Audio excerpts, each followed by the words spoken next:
I'm afraid the weather gods once again have failed to play the game, or maybe they're just toying with us and it will be bright sunshine by the end of this race. Shay Adam, it was interesting yesterday rather than riveting. We, I think, got 2.5 or 3 laps of green flag. This time it's a much easier choice for everybody. It's been declared wet, and surely everybody's got to be on Yokohama wets on the grid. They were mandated to be on wet weather tires, John, so that was a decision from race control about an hour ago, and they also said there will be 2 formation laps instead of the 1, so the clock will start the first time by, I believe, but it's still going to be the 2 formation laps. So that's a good change that they've got for today's race. But yes, there is rain all around Montreal right now, although it's supposed to stop falling from the sky in about 20 minutes time. This, a time-certain 40-minute total race, means that it might just start drying out by the end. As far as yesterday's racing, I'll use that term loosely, was concerned. We did get the full 40 minutes, and therefore full points were awarded, Shay, and it's still part of the championship, and we had another new winner. We did. It was a first-time win for Yves Baltas, and he was thrilled with that accomplishment. Moved him well up in the points, by the way, now into this tight championship battle for the second position. There's only about a 11-point gap between 5 different drivers for that second position in the championship, but it's still Luke Hartog leading the way in car number 24 for Kelly Moss. He's the only 2-time winner this year. Could the trend continue today? I kind of hope so. Let's take a look then. It is Luke Hartog back on pole position, a double pole for the man from Kelly Moss Racing in the white and green Racing for Children's number 24 car. Yves Baltas, now a race winner, as she has chronicled on the outside the front row. Alex Sedgwick and Dan Clark, 2 expat Brits sharing the second row. Dan Clark with IndyCar experience, Alex Sedgwick coming back to racing in the last year or 18 months for his second go around. Then it's Vanier, Cooper, Libra, McCann, Benitez and Kaminsky in the top 10. Got to talk about the other classes as well. Leading in the Pro-Am class, pole position in the Pro-Am class, Jordan Wallace, the number 23, has Moise Aretsky alongside him on row 7, and behind them James Sofronis, and Sofronis made a pass at exactly the right moment yesterday to make the most of the safety car and subsequent long red flag period. And in the Masters category, it is Matt Holcomb in 17th position. He shares effectively what is the front row of the Masters with Chris Belomo, another Masters car, that's the 55 Mystery Machine and the 68 together. And in 3rd position in the Masters should be Kyle Washington. Ah yes, he's down in 25th position in the 32, and those guys racing, all racing for their own championship. The cars are identical. It is the Type 992 Porsche 911 GT3 Cup car. 992, the 8th iteration of the venerable Porsche 911. The new 992.2 has just been announced with hybrid drive and a full digital dash. And already, of course, people are saying, oh, it's not a proper Porsche. Oh, it's probably not a 911. Look, when you've been around Porsches long enough, you realise that every time something new comes out, people run around saying, it's the end of the world. It's not. It's a very clever car, actually. And it remains to be seen how that technology will affect the Cup cars going forward. But this is the normally aspirated 4-litre flat 6, the Boxer 6. Round about 505, 507 horsepower. Very reliable engines that they have in the back of these cars, and they are in the back of the cars, just waiting for them to roll off. And Shay, coming into this race, the second of the weekend, you mentioned how tight the championship is in actually pretty much all of the championships. Yeah. There's still plenty to play for. We're not even halfway through the season. No, there's a lot left to gain. This will complete the third weekend of the year. We still have 4 more to come, so a lot can change in those remaining 4 weekends. But for Pro-Am, Marco Cironi still leading the way, 82 points over Moise Uretsky in second. Moise really making a great run in this championship battle. Efren Castro, I took my hat off yesterday, proverbially, to Kelly Moss for being able to repair Efren Castro's car. They had to start from the back of the grid yesterday, didn't get much of an opportunity to move forward. Efren with the exact same situation for today. Hopefully he can make up some positions though, because he sits third in points, our 2-time champion of this category. We've also got Alan Metney and newbie Kenton King tied on points for 4th, so it's a really good situation in the Pro-Am class. For Masters, well, it's been all about the Scooby Snacks, because Matt Halcomb has had a commanding lead in that, a whopping 21-point advantage over Chris Belomo in second, and then our 3-time champion, Mark Wame, he is still in third, but yesterday's race, that was a little bit of trouble for Wame, and he now has a big deficit to the lead of the field to try and reclaim that championship lead honor. So 2 formation laps, the 40-minute countdown will begin as we come across the start-finish line for the first time of asking. Good afternoon to you all, wherever you are around the world. Good afternoon, good morning, good evening, various time zones, of course. And this has become, with the live free coverage, another appointment to view race series from IMSA. It seems as though they have plenty of them on our Super Sunday that we have today, with race after race after race. And of course we'll head back to Mid-Ohio for the second of the Mazda MX-5 races, and then the 4 hours of the O'Reilly Auto Parts Michelin Pilot Challenge. That's all still to come on IMSA Radio and IMSA TV. If you're listening to us on IMSA Radio now, you can watch wherever you are in the US, Canada, or further afield. Go to imsaradio.com. Top left-hand side of the website is the video player. Also on IMSA's YouTube, official YouTube channel as well today.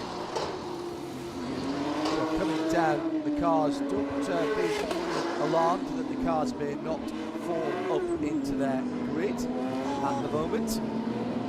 Very chilly and cold.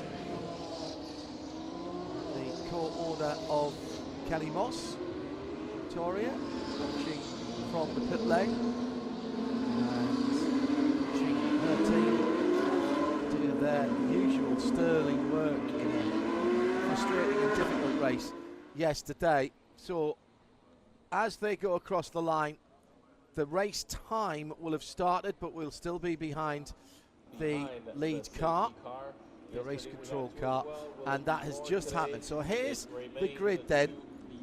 It is the number 24, these first 12 cars are all in the Pro class.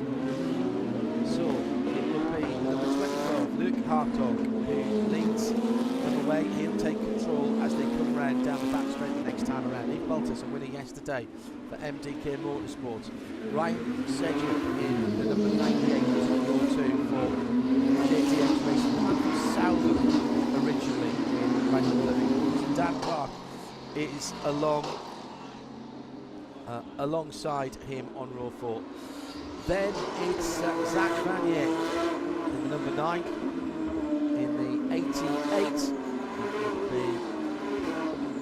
The Bull Racing, Michael Cooper from Huntington, New York, and rounding up the top 10, Jimmy Libra, Michael McCann, Angel Benitez, and in 10th position the number 77, and that is the top racing car.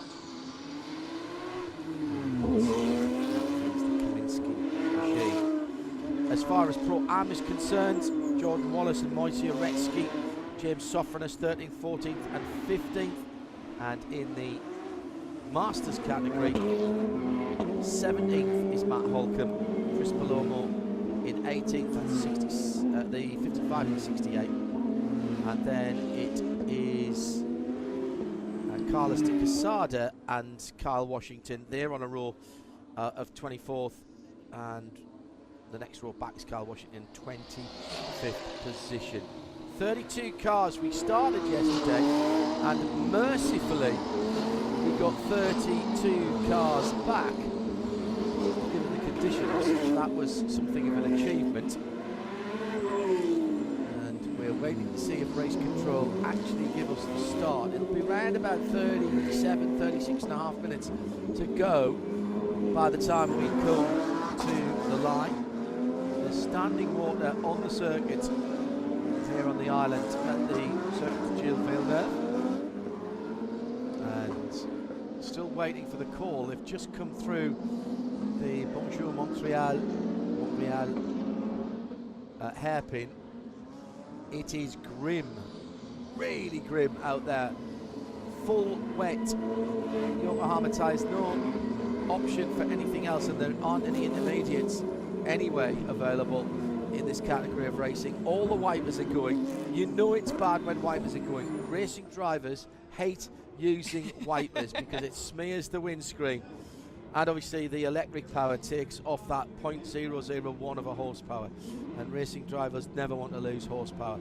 Waiting for the race control car to place the field in Luc Hartog's hands, as we are already down to 36 and a half minutes. Headlights on, even at slow speed. The spray coming off the Yokohama wet weather tyres. Luc Hartog on driver's left will be on the wrong side as he turns in from the back straight, but he'll get the two left-handers first onto the start straight and then the first kink. Beautiful 2x2 formation. Waiting for the green flag. It looks like we are going racing here. F1 support in Montreal, and again a long hold till the green flag, and we are racing at the Gilles Villeneuve, Circuit Gilles Villeneuve, excuse me, and through, well, immediately from row 2 back you cannot see anything there, and Hartog has the best vision. It's like one of the MDK cars going wide. That's Speedy Dan Clark, excuse me, that's gone wide there. As he goes through and he drops back into his position. He was avoiding an accident, and I don't think he got any advantage there, Shea. So he may escape a penalty. Great start from Luc Hartog, who has held on to the lead, and that is the first job done. In second position is that yellow and white number 15. Behind that, it's Sedgwick in the red and white car, then Zach Vanier, Kuma. Clark's dropped back into 6th. I think that will be okay.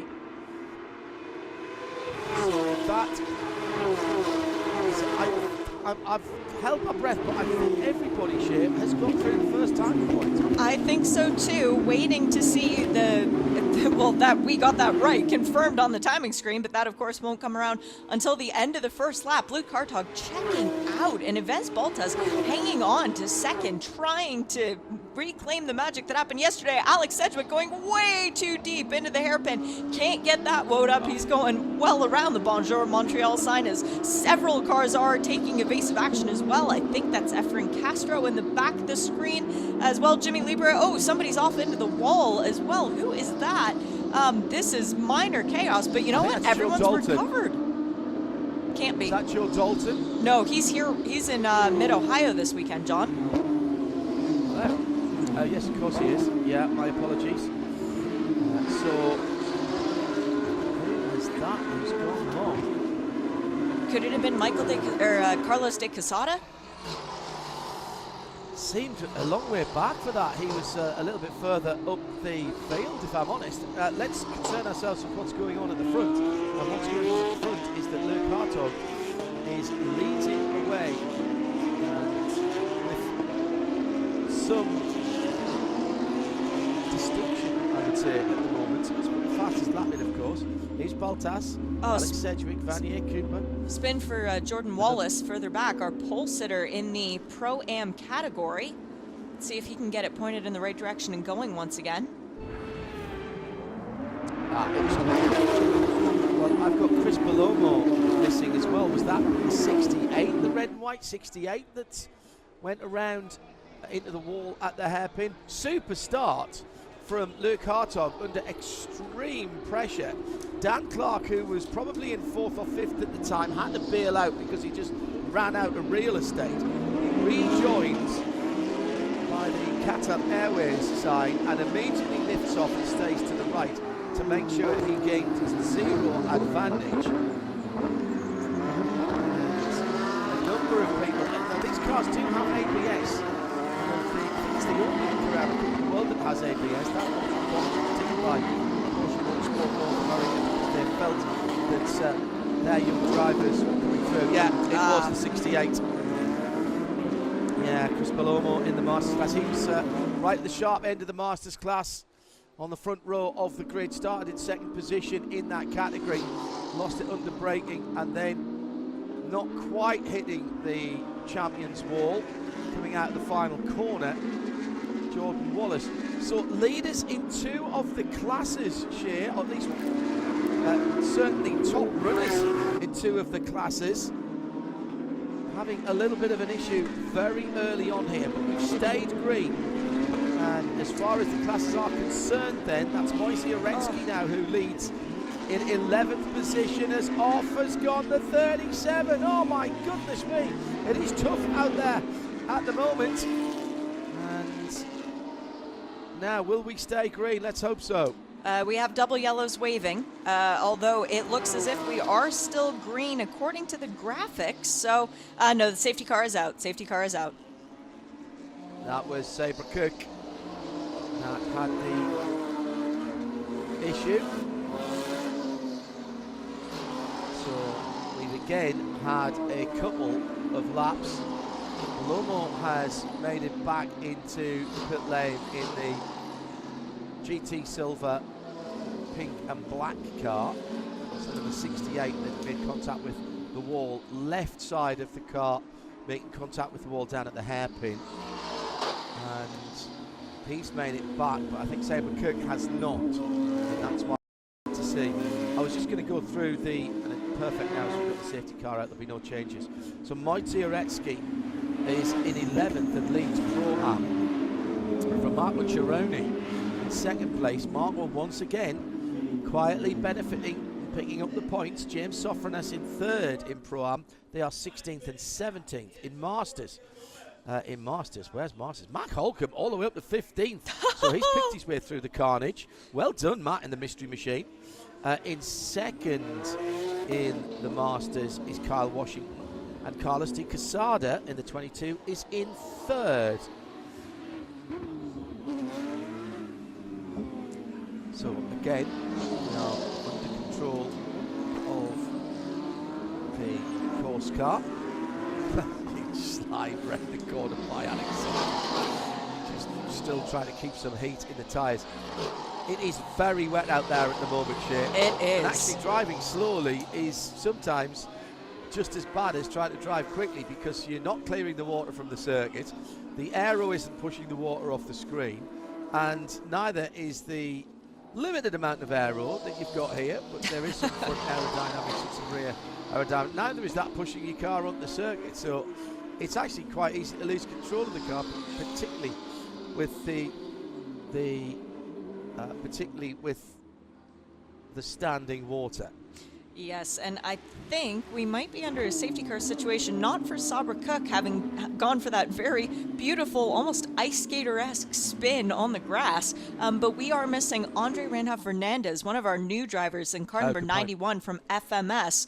This would be an explanation as to why there was a bit of debris when they were coming through the twisty bits on the backside of the course, and yep, there's a lot of debris out there. We haven't seen anybody missing, but that is what the timing screen is reporting to us. And our hard-working marshals and corner workers out on the circuit, and that's why it is spot on. There was some brake ducting and some cooling ducting being picked up, some quite large pieces of Porsche that we don't normally see. It's hidden away underneath the racing bodywork, and that is why we had to create that safe space for them. Rain still falling on the island here in Montreal for the second round of the weekend. Here at the Formula One support. One more Formula One support outing for these cars before the end of the season, Shea, and those 6 events have been bundled together to form a new championship in the Porsche Carrera Cup North America. Yes, welcome to 2024, where if you would like to skip the F1 weekends, you may participate in what is called the Andile Cup. It's a championship within a championship that incorporates Sebring International Raceway, Watkins Glen, Road America, Indianapolis Motor Speedway, and Michelin Raceway Road Atlanta. If you would like the full complement of races, you might also add in Miami, which we've already had, Montreal, which is where we are now, and Circuit the Americas to wrap up the season. So a really fantastic schedule that Porsche has managed to put together this year for these competitors, running from March all the way through mid-October. And it's just enough so that if you have a real-world job or other responsibilities, well, you can justify it to the family sneaking away just for one event a month, more or less. Take the family with, even better. Exactly. Yeah. Shea Adam and John Hindhaugh then, as Chris Palomo had an incident early on and hit the wall quite hard with the left front. Looks like he might have broken the steering arm there. Actually, maybe he didn't, he got it back. Very treacherous conditions out there at the moment. Jordan Wallace spinning up the rear. Yokohama's not miracle workers. The laws of physics still apply even if you have the Yokohama wearing tyres on. Did he clip the wall? Just. Maybe with the right rear tyre. And then Sabra Cook, with a little bit of a slide, was trying to give room, I think, to Elias De La Torre. Yep. I don't think there was actually contact there, Shay.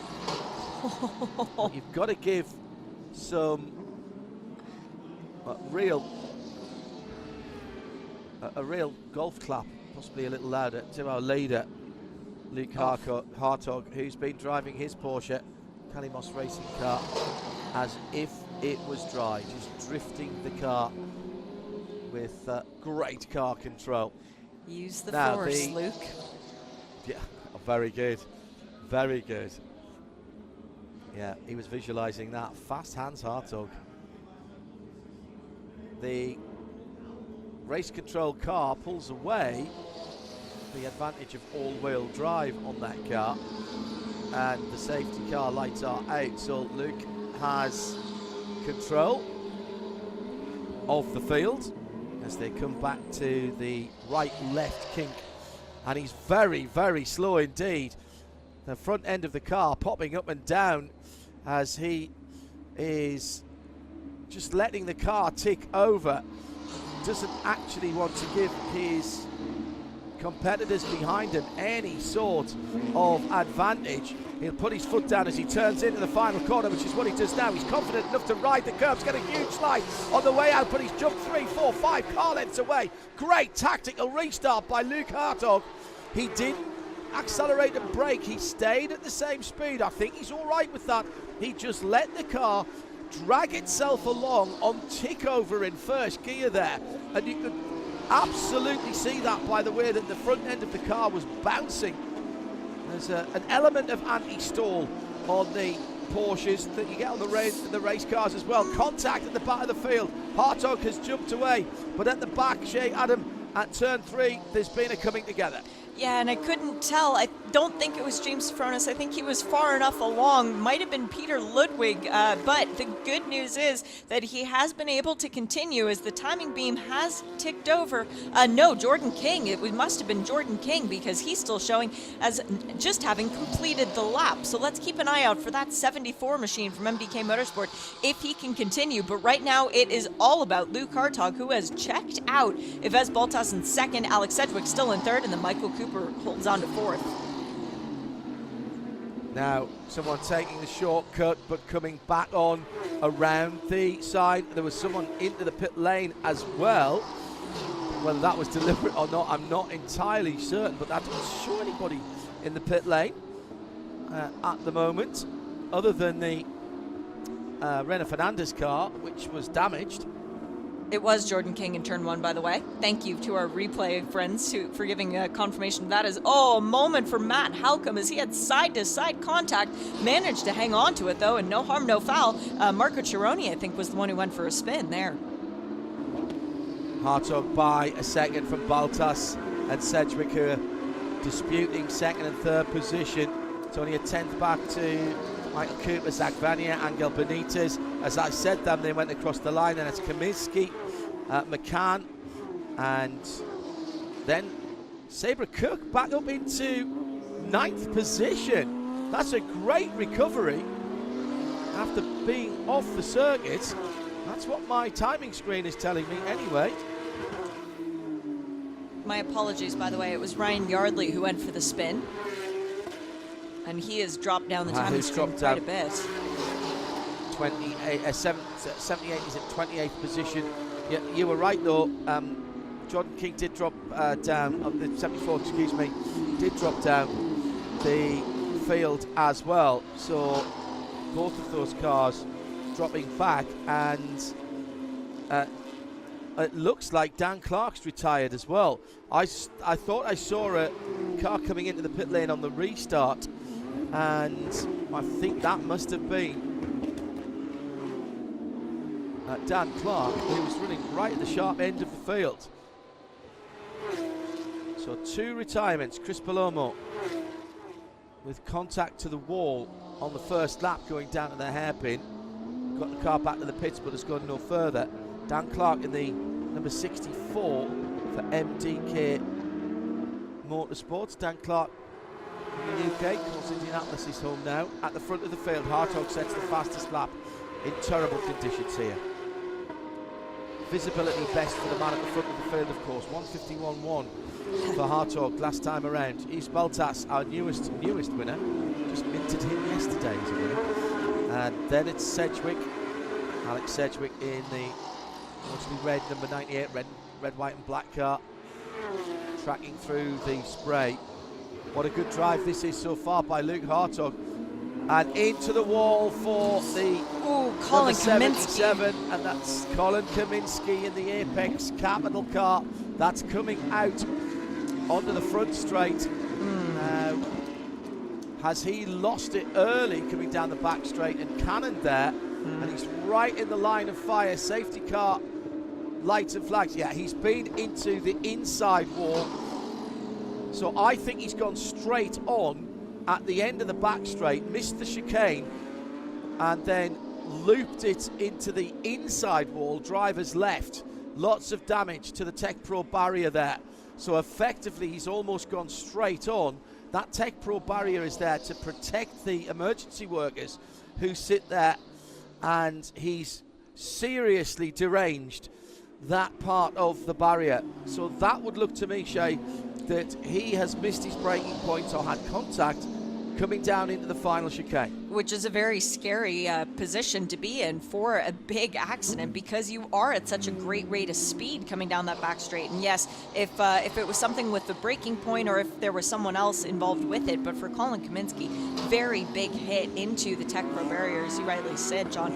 That will take a minute to clean up for sure, which hopefully, given that the rain is very nearly done falling, might help us get a drier end of the race. But again, my radar app keeps saying the rain is about to stop falling, and the rain hasn't yet stopped falling. So no.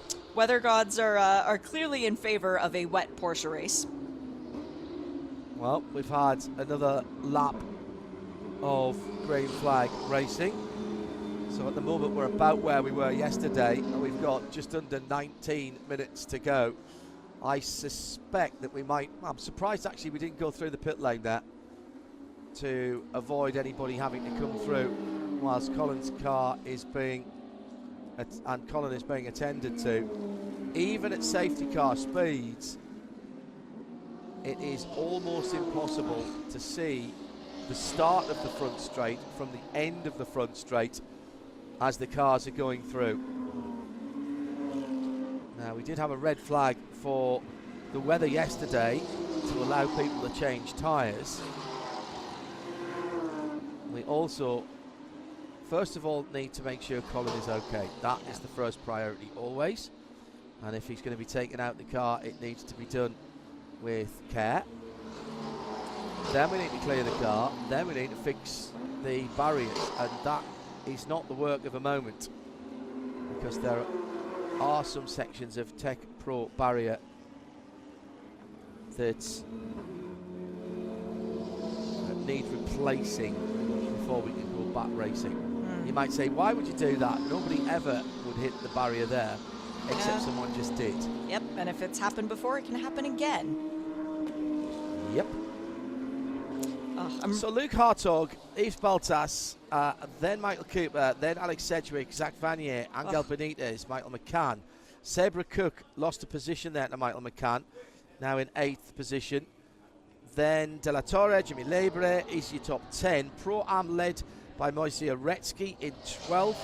Marco Cironi is 2nd in Pro-Am, in 14th in the general classification.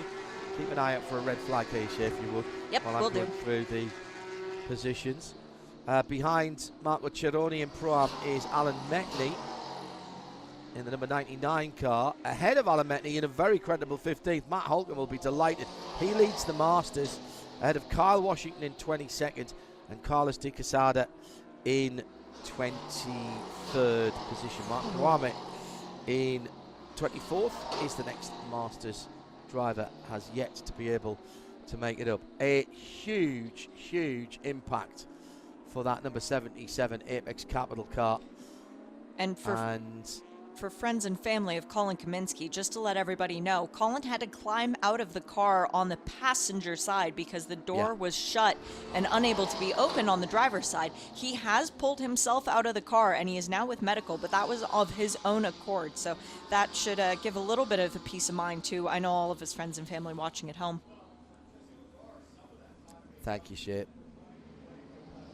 He will be examined on the midfield, the infield care centre, of course, and if we get any news before the end of the race, we will let you know. And indeed, we are now going down through the pit lane, staying in the fast lane.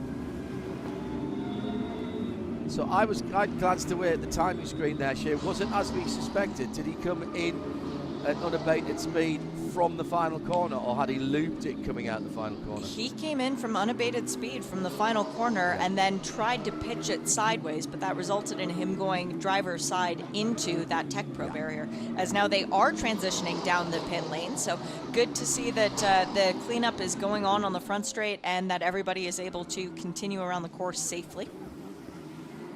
15 minutes to go. Unfortunately, a bit of a carbon copy of yesterday's race in terms of the weather conditions and of the number of green flag laps. Really feel for the spectators gearing up for a Grand Prix Sunday. With I'm sure you've caught up with it by now, but I won't give all the details, but an extraordinary qualifying session yesterday to set the grid. Won't give any more details than that, but if you haven't watched it and you don't know, stay away from social media and go and pick it up on demand. Caught up with that in the early hours here. My goodness me. You know, as scary of a crash as that was, the car did its job. And these cars are designed for safety and to protect the drivers, and that's exactly what happened. So as much as I don't like to see replays of crashes, I'm relieved to know that Porsche, they build a fantastic machinery, and we've just seen evidence of that right here and now. Yeah, Colin was doing his best to miss the end of the pit lane wall, the start-finish straight wall, but with the lack of grip and the speed that was coming in there, that wasn't going to happen. What I hadn't seen is how far back that started. I suspect that started as soon as he hit the brakes on the fastest part of the circuit, and he realised he wasn't going to make it.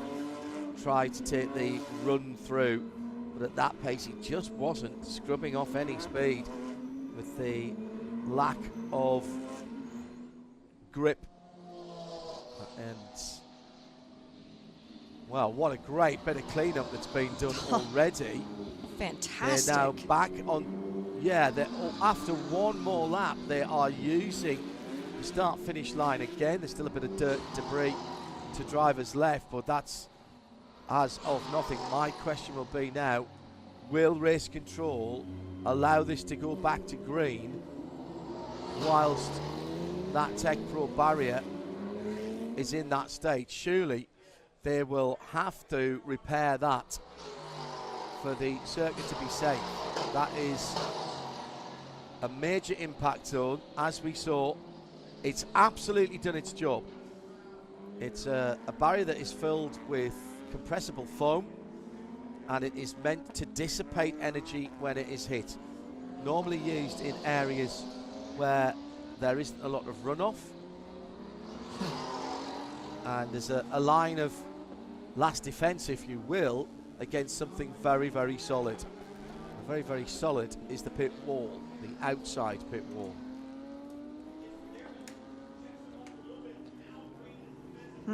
Safety car lights are still on, but it looks as if the pace has been back down a bit, John. We might be thinking about going back to green here shortly. Yeah, good point.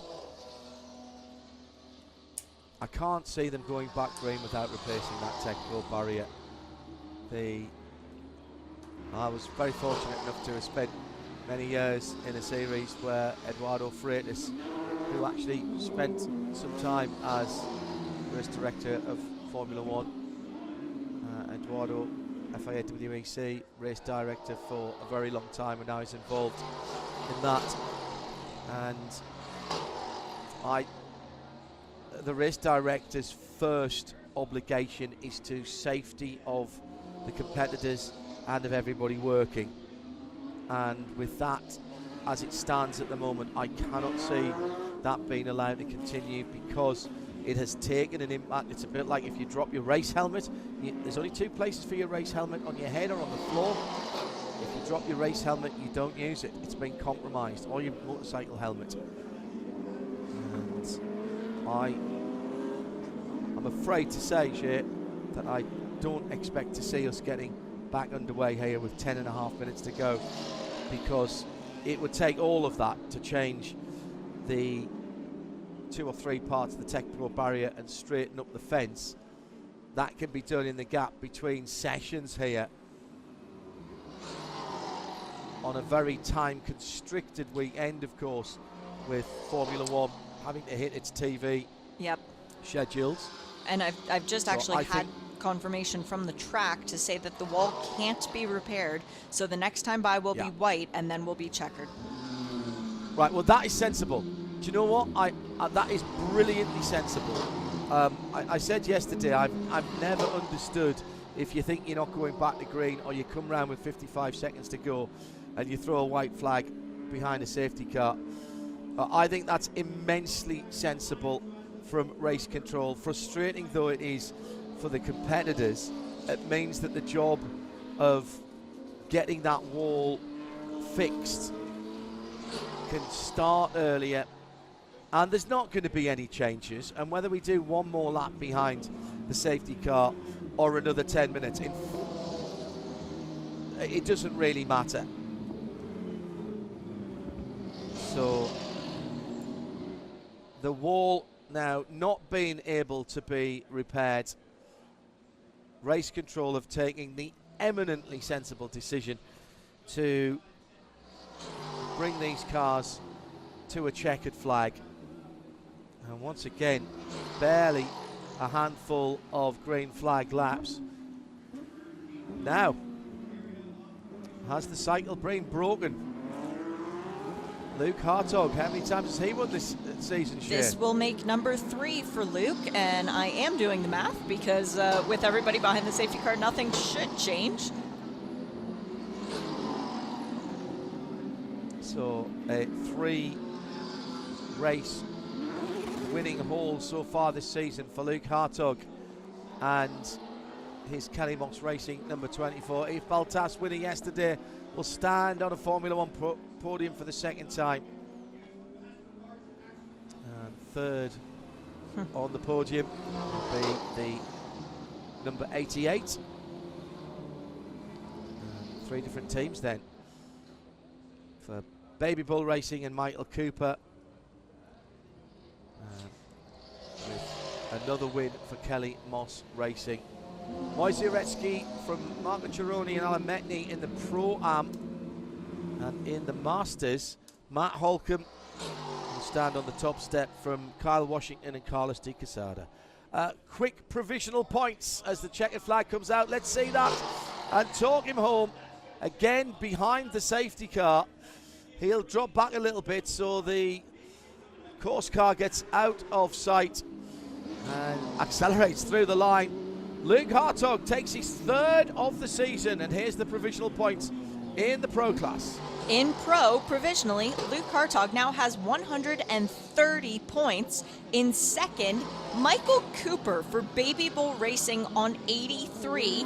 In third, a tie between Zach Venier and Alex Sedgwick on 79. And after a great weekend, Yves Baltas jumps from 9th in points up to 5th on 76.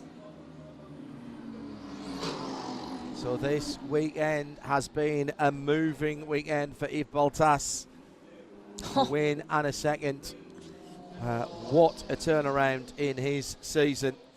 As far as Pro-Am is concerned, well, problems for 1 or 2 of the drivers. James Sofranas finishing well down. King and Rainer Fernandez also with issues. So it's Moise Uretsky who wins Pro-Am in 12th overall, Shay. It is, and that makes it a tie at the head of the field as far as the championship is concerned. Again, provisionally, because I'm not able to factor in the points for fast laps, so we could have an advantage for one of these 2 drivers. But Marco Cironi and Moise Uretsky, by my math, 102 points for each of the drivers. In third is Alan Metni on 78 points, and in fourth is Efren Castro after a fight-back weekend on 74. Last but by no means least, our Masters category, Matt Holcomb takes the victory there, more than halfway up the field, and by some margin. He was in 15th. Carl Washington and Carlos de Quesada in 22nd and 23rd. They'll make up the podium with Mark Kawami, who has been a leading light in the Masters category down through the years, picking up 4th place spot. That down mostly to Matt Holcomb, just avoiding the carnage in the opening lap or so before we went to the first neutralisation of the race. And the points there, Shea. 1 second, because I need to figure out the 6th place points for Chris Palomo.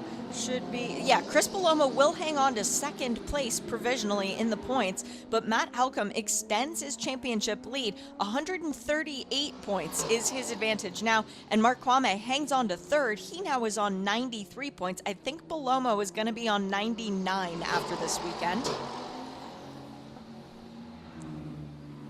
Well, that's tightened things up a bit. Here comes the field into the pit lane. And the top 3 will be taken to the chill out room. They'll get the full F1 experience. What a fantastic opportunity. And this is why these teams and drivers support the Formula One outings. Dan Clark, car in pit lane. So Chris Palomo early, fell by the wayside early. Down towards the end of pit lane, and Park Ferme for our first 3-time winner this season. Luke Hartog unfolds himself from the Porsche. He's quite a tall lad. I presume, Shane, we're going to get the 3 class winners rather than first, second and third overall. Should be, yes. The podium. Yeah. That's what they did in Miami. Exactly. I was thinking back to that as well. Well, we got a shot at the beginning of this race of Victoria Thomas freezing in the paddock. I would say it was now worth it for the co-owner of Kelly Moss Road and Race. And another victory for her team this season, Luke Hartog, the first 3-time winner, which we've had 3 race weekends. He's gotten it done one a weekend. 4 race weekends.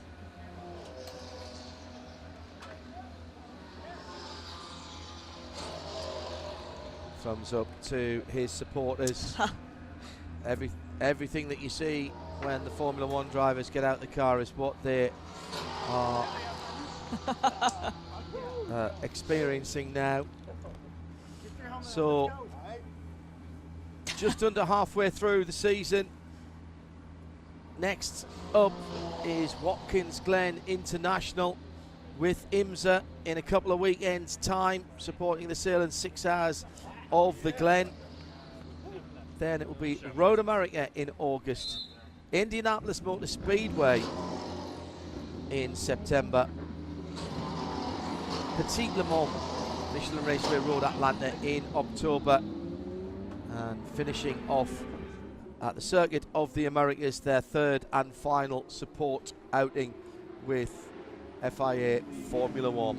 Luke Hartog taking the victory in front of an appreciative, if slightly damp, crowd here at the F1 event in Montreal.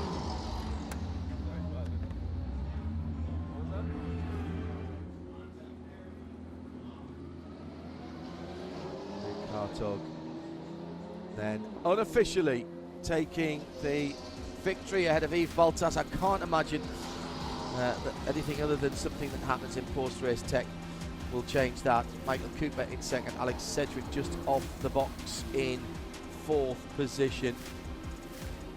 Matt Holcomb, the best of the Masters, actually finishing ahead of the best of the Pro-Am cars, 55 Mystery Machine, blue and yellow car. Sorry, no, he didn't. Wojciechowski finished ahead of him, didn't he? But there's Matt Holcomb in 15th position. Wojciechowski, Mark Maccheroni and Alan Metney. Matt Holcomb more than halfway up the field. Did a great job. Carl Washington, Carlos de Quesada in 2nd and 3rd, with Mark Kawame 4th. Problems for Dan Clark, Colin Kaminsky. John Getz didn't really feature either in the race. He did get round to the end of it, but John races normally better than he qualifies. Now, I'm dying to see what these 3 class winners make of seeing Colin Kaminsky going in to the wall. They've just rated Sabre Cook's pirouette, and any second now they are going to see the big accident. They are in the chill out room waiting to be called onto the podium.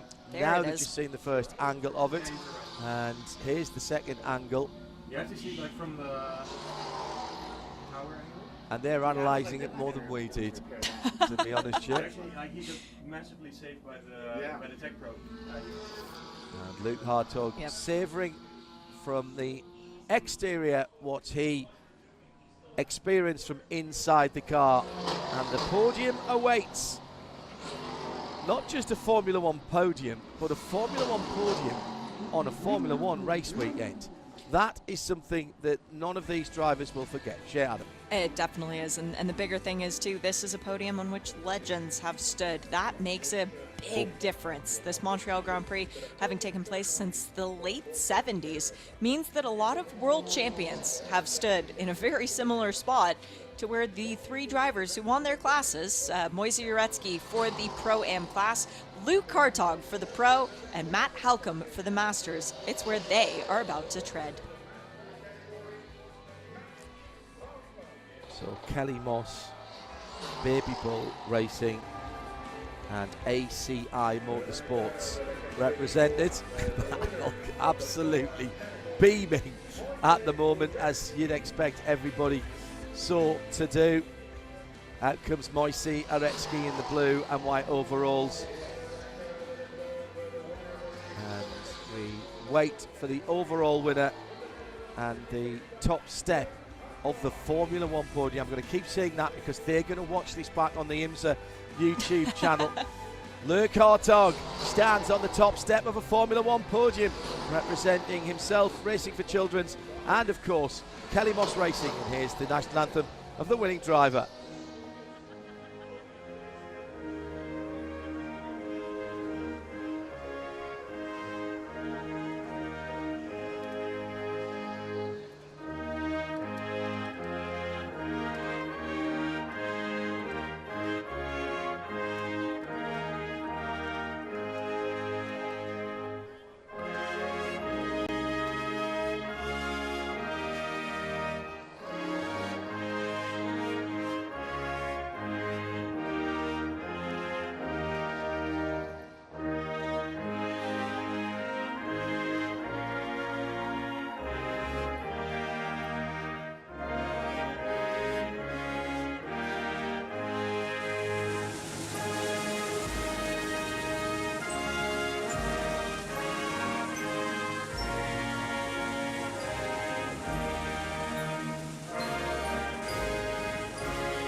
It's a good job the anthems have gone digital nowadays. If that was a 45 vinyl record, they'd have worn it out by now. The Netherlands national anthem across the PA system at the Circuit Gilles Villeneuve. And not for the first time in a Formula One race down through the recent past. Congratulations to our three winners. We will reconvene and do battle again in Porsche Carrera Cup North America when we come back to the next round, which is at Watkins Glen International. Shea and I back in the booth, and as the champagne flies, these guys can go in and enjoy Formula One. We've got more racing for you live on IMSA Radio and IMSA TV. Luke Hartog wins his third of the season. We'll see you at the next one at Watkins Glen International. Bye for now.